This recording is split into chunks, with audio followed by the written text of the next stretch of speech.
My name is Stella, and I'm in my 30s. I'm a widow, and right now I'm dealing with a problem. I just realized that $100 is missing. I checked my wallet over and over, searched my bag thoroughly, but I can't find it anywhere.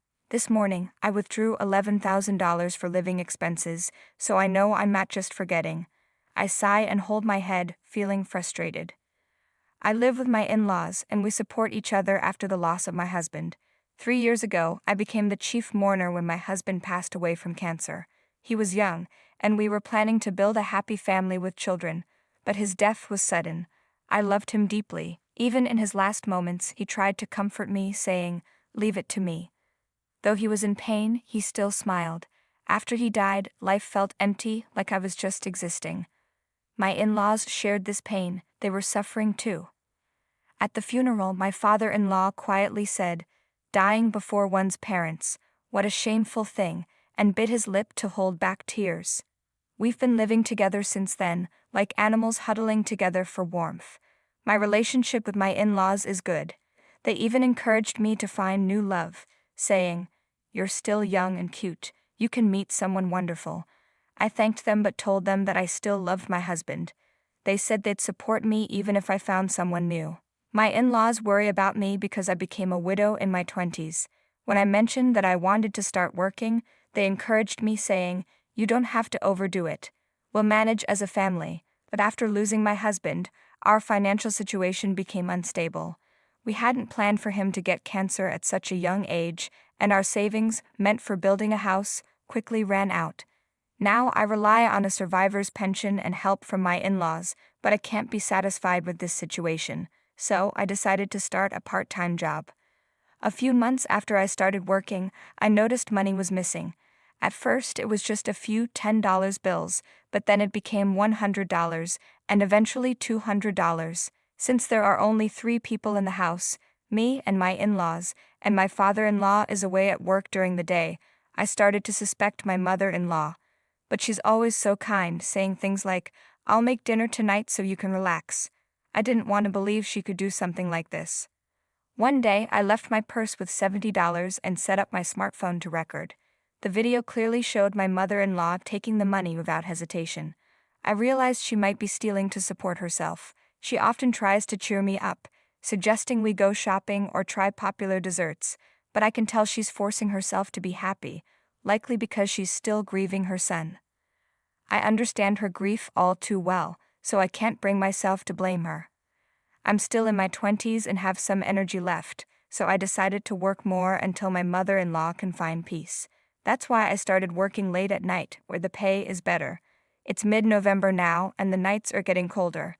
Soon, it will be a year since my husband passed away. I remember how he suddenly suggested, "Shall we go to the store to buy ice cream?" in the middle of the night. We walked down the quiet street, holding hands. His hand was large, thick, and very warm.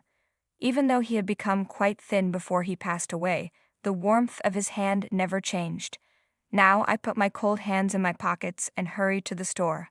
The store where I work at night is usually quiet but still busy, even though only 2 people work there. As I was checking expiration dates on products, I sensed someone approaching. "Ah, the register, sorry." I turned around quickly, and to my surprise, my father-in-law was standing there, dressed in a suit despite the late hour. "You've been working part-time?" he asked. He had assumed my frequent nighttime outings were because I had a new lover, but that wasn't the case. It seems he misunderstood, thinking I was keeping a new relationship secret. He had dressed up and followed me, intending to meet the person he thought was making me happy and ask them, "Please make Stella happy." When I replied, "I still love him," my father-in-law murmured with a voice full of both joy and sadness, "I see." Then he asked what I expected. "Why are you working at night? Aren't you making enough money? You work during the day too." When I hesitated, he pressed further with more questions. I had kept my late-night job a secret from both of my in-laws because I didn't want to explain the situation with my mother-in-law. I had been sneaking out quietly while they slept, but I was surprised he had found out. Realizing I couldn't keep it hidden any longer, I pulled out my smartphone and showed him the video. I confessed everything, when the thefts started, how often they happened, and how much money had been stolen. I also mentioned that it might be due to the loneliness of losing their son. My father-in-law listened silently and then said with difficulty, "I've caused trouble." I replied, "It's okay, we're all suffering." He then said, with tears running down his cheeks, "We were blessed with such a wonderful daughter-in-law, and to almost lose her so quickly is truly, truly foolish." I couldn't hold back my own tears, even though I was at work. "Father, the coffee here is really good. Would you like to try some? I'm about to take a break. Would you join me?" I invited him. "Yes, that would be nice," he replied, turning away to wipe his eyes with his sleeve. We sat together near the bicycle parking area of the store, drinking coffee. The sky was clear, and the night was beautiful, with the full moon lighting up the darkness. "Don't you think the winter night sky is the most beautiful?" I asked. "Exactly," he said. "That's why we should go camping during the winter break, to a place where the stars are beautiful." It was a plan my husband would have made. "All right, I'll look up some places," I said. I replied that it was a plan we both would have liked, but I was sure my husband was enjoying the most beautiful starry sky from the best seat in heaven. With that thought, I looked up at the sky. Suddenly, my father-in-law gasped in surprise. I followed his gaze and saw my mother-in-law walking happily with a man I didn't know. They were walking arm in arm. "Quiet, let's go back to the store right away," I said, feeling nervous. It was clear we saw something we shouldn't have.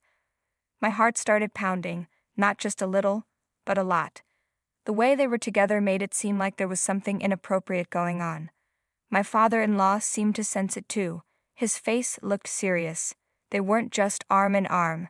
They looked like they were about to kiss, walking very close together. He sighed and said, "It seems you weren't the only one going out late at night." My wife couldn't sleep either, thinking of our son, and she was also going out at night. I thought she couldn't escape the sadness, so I let her be. He paused, trying to find the right words. "But maybe it's a misunderstanding. Maybe she just ran into someone she knew while walking." I felt disappointed in my weak attempt to make it sound okay, but my father-in-law smiled and thanked me anyway. The air between us felt even more uncomfortable, and the cheerful music playing in the store made it worse. My father-in-law suddenly muttered, "I see, that's what it is." He nodded like he understood something, but I was still confused. I looked at him, full of questions. He said, "Stella, let's keep what happened tonight between us and not tell my wife. I'll handle this. And if my wife takes your money again, please let me know secretly." "Yes, I understand," I replied. "Don't worry about anything, Stella," he said firmly, gently patting my head. A few weeks later, on a Sunday after lunch, he said, "There's something I need to discuss. Stella, please join us as a witness." My mother-in-law asked, "What's wrong? Why the serious face?" My father-in-law waited for us to sit down, then took several papers out of a brown envelope and spread them on the table. My mother-in-law quickly grabbed one of the sheets. It was a large photo of her and a man entering a hotel. My father-in-law had hired a detective to find out what my mother-in-law was doing. "Are you still seeing him?" he asked. My mother-in-law just stared back at him angrily without answering. Curiosity got the best of me, so I asked, "What do you mean by still?" My father-in-law was silent for a while before he quietly started telling the story. "Actually, this was before our son was born," he began. "Right after marrying my father-in-law, my mother-in-law gave in to temptation from outside the marriage. The man we saw at the store was the same one involved back then. My mother-in-law and that man were high school classmates, and they reconnected at a reunion. They had been close in high school and admitted to each other that they had feelings for each other back then. Although my mother-in-law was already married, he was single and attractive. According to my father-in-law, she thought it was the perfect chance to leave her marriage since they didn't have children yet. However, the problem was that the man didn't have a promising future. He was good-looking and dreamed of becoming a famous actor, even starting his own theater group. But there were hardly any members, and most of the performances were just him alone. Torn between reality and dreams, my mother-in-law chose the stable life my father-in-law could offer over the uncertain dreams of her former classmate, giving up the idea of running away with him. But in the end, my mother-in-law couldn't make a choice and lived a double life between my father-in-law and that man. At that time, I was so busy with work that I didn't notice what was happening at home. My father-in-law said with a sad look, giving my mother-in-law a cold stare. He found out about the affair when there was a chance she could be pregnant. Even when she might have been pregnant, she didn't seem truly happy. I started to get suspicious and looked into it, discovering that she had been involved with that man. But my mother-in-law desperately insisted. Our son is really yours truly. She had made the same plea in the past, promising to break up with the man immediately and never see him again. She wanted to build a life with my father-in-law, and he believed her. He thought it was just a brief affair, but it was much more serious. When we saw them at the store, it was clear why my father-in-law's expression became so stern. And to think you've continued this relationship all along, it's truly disgraceful, he said. No, that's not true, she replied, but their relationship looked like they had been together for years. My father-in-law slammed the report on the table, and the undeniable evidence was clear. My mother-in-law tried to argue, but she looked downcast. It's true. I'm not lying. I hadn't been in touch with him at all. I didn't even know of his contact information. Then why were you together? My father-in-law pressed. He came to our son's funeral. My mother-in-law answered. What? My father-in-law exclaimed in surprise. Maybe you called him because he's the real father. That's not true. Our child is really yours. He just came for the funeral, she insisted. I see. Really, I was just lonely after our son died. I just wanted to see him again. But I didn't know of his contact, so I looked up his stage name on the internet and found his theater group's email address. So you started seeing each other again? Because I couldn't help it. I was tormented by our son's memory. I wanted to be free too, she said, turning to me. Stella, you understand, don't you? My mother-in-law pleaded, but I was speechless, frozen in shock as I learned about my in-law's past. How much had my husband known about all of this? Thinking of him made my heart ache as my mother-in-law kept trying to defend herself. My father-in-law just shook his head in disbelief. No matter how believable your story sounds, I won't fall for it anymore. I won't be deceived again, he declared. What do you mean by deceiving? I'm telling the truth, my mother-in-law protested. Just lonely because our son is gone. Is that the real reason? My father-in-law questioned. It's true. Why would you say that? She retorted loudly, but my father-in-law calmly looked her in the eyes. Stella, the money stolen from your purse went to that man's drinking and gambling, he said quietly. What? I was shocked. Have you been giving Stella's earnings to this man? He asked. My mother-in-law didn't answer, but her expression said it all. It was true. Stella knew you were taking the money, but despite that, she thought you were suffering and showed compassion. Now apologize to Stella, my father-in-law demanded. I'm sorry, my mother-in-law said, apologizing. Emotions overwhelmed me, and I couldn't stop crying, though I didn't even know what kind of tears they were. Everything felt out of control. And you promised at the bar you frequent that you'd marry him after I died? Laughing about it. You even said you'd build a house with my retirement fund. My father-in-law added. That must be a joke, right? My mother-in-law responded. I can't believe a parent who has lost a child would joke about a family member's death, my father-in-law said, raising his voice. There had been rumors that my mother-in-law wished for my father-in-law's death. It was unbelievable. Unable to bear it any longer, I rushed out of the living room and curled up in the hallway, wiping away my unending tears. From beyond the hallway, I could hear my father-in-law's anguished voice through the living room door. You must have been happy to see him after our son died.